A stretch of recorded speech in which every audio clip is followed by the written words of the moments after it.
అందరికీ నమస్కారం అండి. నేను మీ Kishore Chanashetti, physics faculty. Welcome to MBC academy.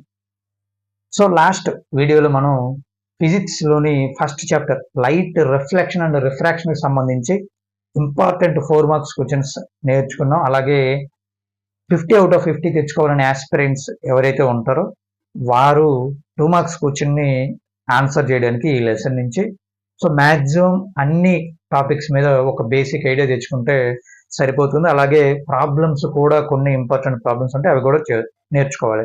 అయితే ఈ వీడియోలో డల్లర్స్ అండ్ యావరేజ్ స్టూడెంట్స్ ఎవరైతే ఉన్నారో వారు కూడా ఈ లెసన్ నుంచి వచ్చే 2 మార్క్స్ క్వశ్చన్ని ఆన్సర్ చేయాలి అంటే నేను ఈ వీడియోలో చెప్పే 2 టాపిక్స్ నేర్చుకుంటే చాలు. 85 to 90% మీరు ఆ 2 మార్క్స్ క్వశ్చన్ని ఆన్సర్ చేసే అవకాశం ఉంటుంది. సో మరి ఆ ఇంపార్టెంట్ టాపిక్స్ ఏంటో తెలుసుకుందాం. వీడియోలోకి వెళ్ళే ముందు మీరు ఇంకా మన ఛానల్ని సబ్స్క్రైబ్ చేయకపోతే సబ్స్క్రైబ్ చేయండి. మీలాంటి మరొక 10 మంది చేత సబ్స్క్రైబ్ చేయించండి. అలాగే వీడియోని లైక్ చేసి చూడడం స్టార్ట్ చేయండి. ఓకే, ఇక విషయం ఫస్ట్ది మనల్ని ఈ లెసన్ నుంచి 2 మార్క్స్ క్వశ్చన్స్ ఏం అడుగుతారు అంటే question framing.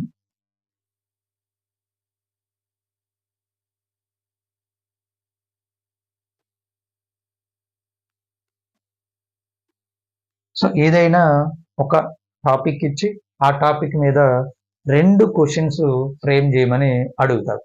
For example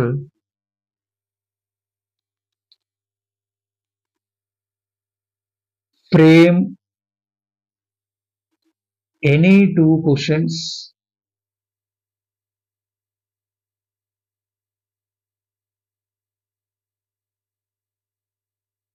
to understand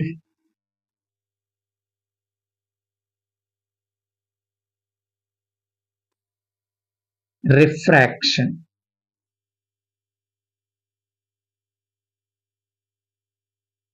so అప్పుడు మనం ఏం రాయగలుగుతామండి ఆన్సర్?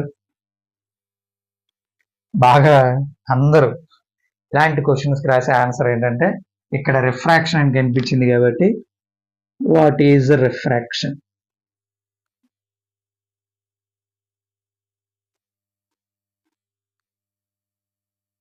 అలాగే వెన్ రిఫ్రాక్షన్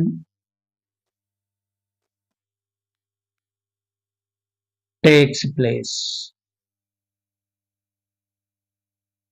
ఇలా 2 క్వశ్చన్స్ని మనం ఫ్రేమ్ చేయొచ్చు. సో ఇక్కడ ఫ్రేమ్ అనే దగ్గర పాజ్ అని కూడా ఇస్తాడు. అన్నిటి అర్థం ఒకటే, క్వశ్చన్లు తయారు చేయమని అడగండి. ఓకేనా? So pause any 2 questions to understand the concept refractive index or refraction, లేదంటే రిఫ్లెక్షన్, లేదంటే laws of refraction, laws of refraction. ఓకేనా? ఇలా క్వశ్చన్స్ తయారు చేయడం ఒక 2 మార్క్స్ క్వశ్చన్ ఉంటుంది. ఈ లెసన్ నుంచి మ్యాక్సిమం వచ్చే అవకాశం ఉంటుంది. 2 మార్క్స్ క్వశ్చన్స్లో మనకి క్వశ్చన్ తయారు చేయడం అనే కాన్సెప్ట్ కింద ఒక క్వశ్చన్ అడుగుతారు. సో అది ఈ లెసన్ నుంచి అడిగితే కనుక రిఫ్రాక్షన్ అంటే ఏంటి, దాన్ని అర్థం చేసుకోవడానికి 2 క్వశ్చన్స్ తయారు చేయమని అడుగుతాడు. లేదంటే రిఫ్రాక్టివ్ ఇండెక్స్ గురించి అడగచ్చు. ఓకేనా?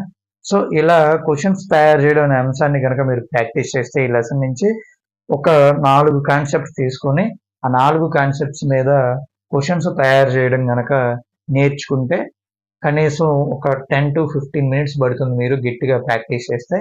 సో 2 మార్క్స్ గెయిన్ చేసుకునే అవకాశం ఉంటుంది.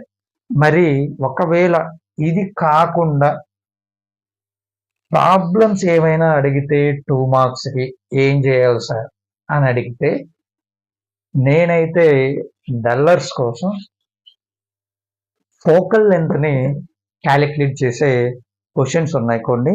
సో వాటికి మీరు ప్రాక్టీస్ చేస్తే సరిపోతుంది. ఎందుకంటే మనం సంవత్సరం స్టార్టింగ్ నుంచి ఈ లెసన్ నుంచి ఏమీ నేర్చుకోలేదు అనుకున్నప్పుడు మ్యాక్సిమం వీలైనన్ని ఎక్కువ క్వశ్చన్స్ ఇప్పుడే మనకున్న కొద్దిపాటి టైంలోనే నేర్చుకోగలగాలి. ఈ టైంలో నేర్చుకున్న వాటి నుంచి ఎక్కువ మార్కులు సాధించే విధంగా ప్రాక్టీస్ చేయాలి. సో ఫోకల్ లెంత్ కనుక్కునే ప్రాబ్లమ్స్ ఉంటాయి కొన్ని. సో అవేంటో నేను ఇప్పుడు ఫర్ ఎగ్జాంపుల్ 2 క్వశ్చన్స్ చేసి మీకు చూపిస్తాను.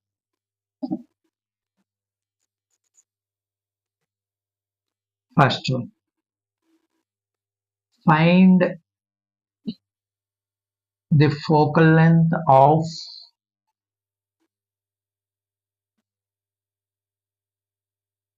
Convex mirror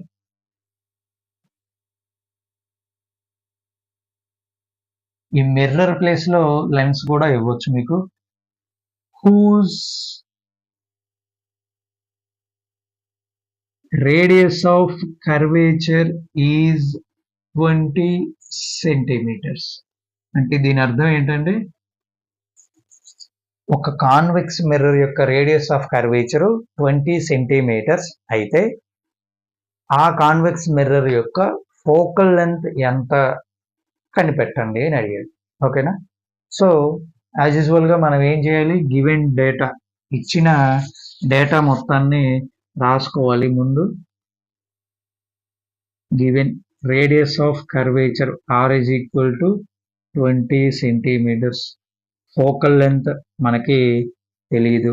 we know that R is equal to 2f. అప్పుడు ఏమవుతుంది, F is equal to R by 2 అవుతుంది. R is equal to 2f అంటే radius of curvature is always double to the focal length.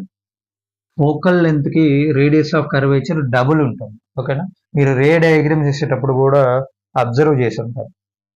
F1 to F1 ఎక్కడ ఉంటాయి, F1 focus మీద F1 ఉంటే radius of curvature మీద 2F1 ఉంటుంది. అంటే ఈ రెండింటి మధ్య ఎంత డిస్టెన్స్ ఉందో F1 కి 2F1 కి ఫోకస్ నుంచి ఆప్టిక్ సెంటర్ కూడా అంతే డిస్టెన్స్ ఉంటుంది. That means radius of curvature is double to the focal length. So మనకి ఇప్పుడు ఇచ్చిన డేటా ప్రకారం F is equal to R అంటే 20 సెంటీమీటర్స్, 20/2 ఈజ్ ఈక్వల్ టు ఎంత వస్తుంది, 10 సెంటీమీటర్స్ వస్తుంది. Okay. So focal length is 10 centimetres. మనకి ఇక్కడ ఈ ఫార్ములా గివెన్ డేటా ఇది రాసినందుకు 1 మార్క్ ఉంటుంది, అలాగే ఈ ఆన్సర్ చేసినందుకు మరొక మార్క్. ఓకేనా. ఇలా 2 మార్క్స్ మీరు గెయిన్ చేసుకోవచ్చు చాలా ఈజీగా. ఈ ఒక్క ఫార్ములా గుర్తుపెట్టుకోండి, are is equal to 2f లేదంటే F is equal to R by 2. ఈ ఫార్ములా గుర్తుపెట్టుకొని ఇదే మోడల్లో మరొక 4-5 ప్రాబ్లమ్స్ కనుక మీరు ప్రాక్టీస్ చేస్తే ఖచ్చితంగా 2 మార్క్స్ క్వశ్చన్ని మీరు ఆన్సర్ చేసే అవకాశం ఉంటుంది. మ్యాక్సిమం 90% నేను ఇప్పుడు చెప్పిన ఈ క్వశ్చన్స్ ఫ్రేమింగ్ కావచ్చు, అలాగే ఈ టైప్ ఆఫ్ ప్రాబ్లమ్స్ కావచ్చు, వీటిలో నుంచే వచ్చే అవకాశం ఉంటుంది. సో ఇంతటితోటి మనకి light reflection and refraction lesson నుంచి మీరు ఏమేమి నేర్చుకోవాల్సి ఉంటుంది, టేబుల్ క్వశ్చన్ ఒకటి, రే డయాగ్రామ్ ఒకటి, 2 మార్క్స్ కోసం ఒక ప్రాబ్లము, అలాగే క్వశ్చన్ ఫ్రేమింగ్. ఈ 4 కాన్సెప్ట్స్ నేర్చుకుంటే మీరు ఈ లెసన్ నుంచి 10 మార్క్స్ గెయిన్ చేసుకునే అవకాశం ఉంటుంది. ఇక నెక్స్ట్ వీడియోలో కెమిస్ట్రీ చాప్టర్ అయినటువంటి యాసిడ్స్ బేసెస్ సాల్ట్స్ లెసన్లో ఉన్న ఇంపార్టెంట్ టాపిక్స్ ఏంటి, అలాగే ఇంపార్టెంట్ క్వశ్చన్స్ ఏంటి అనే విషయం గురించి డిస్కస్ చేద్దాం. మన ఛానల్ని ఖచ్చితంగా సబ్స్క్రైబ్ చేసుకోండి. వీడియో కనుక నచ్చితే లైక్ చేయండి, మీ ఫ్రెండ్స్ తోటి షేర్ చేసుకోండి. Thanks for watching the video. జై హింద్.